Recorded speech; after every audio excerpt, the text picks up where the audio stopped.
సచివాలయం తరలింపు ప్రక్రియ మొదలైంది. ఎర్రగడ్డలో నయా సెక్రటేరియట్ ప్రారంభం కానుంది. ఇందుకోసం శాఖల వారీగా ఇన్ఫర్మేషన్ ఇవ్వాలంటూ హెడ్స్కు ఆర్డర్స్ పాస్ చేశారు సీఎం కేసీఆర్. వీలైనంత త్వరగా పనులు చేపట్టాలని డిసైడ్ అయ్యారు.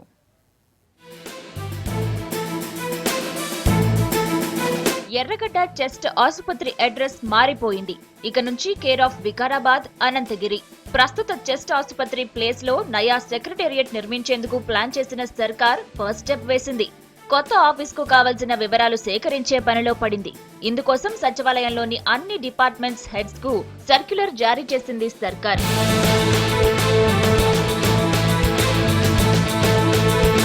కొత్త సచివాలయంలో అన్ని ఆఫీసులు ఒకే దగ్గర ఉండేలా ప్లాన్ చేస్తోంది సర్కార్.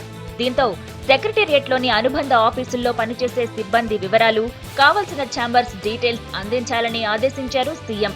ఇందుకోసం క్యాబిన్స్ కు ఎంత స్థలం కావాలో కూడా తెలపాలని సర్క్యులర్ లో కోరారు. ఈ వివరాలన్నింటినీ వీలైనంత త్వరగా అందించాలని ఆర్డర్స్ పాస్ చేశారు.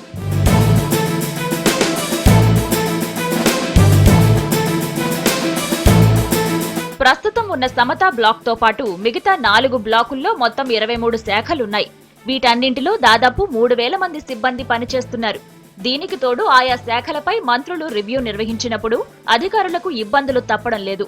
దీంతో వెంటనే అమలు చేయాల్సిన పథకాలు మరింత ఆలస్యమవుతున్నాయి.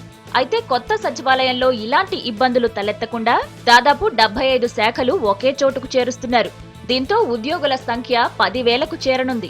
మరోవైపు ప్రభుత్వ పాలనకు దగ్గరగా ఉండాల్సిన శాఖలే దాదాపు 75కు పైగా ఉంటే, ఇక స్వతంత్రంగా వ్యవహరించేవి కూడా చాలానే ఉన్నాయి. వీటిలో కొన్నింటిని మాత్రమే కొత్త సచివాలయంలో చేర్చాలని డిసైడ్ అయింది సర్కార్. మొత్తానికి కొత్త సెక్రటేరియట్ లో ఒక్కసారి ఫైల్ ఎంటర్ అయితే సింగిల్ క్యాంపస్ లోనే పని పూర్తి చేసుకునే అవకాశం ఉంటుంది.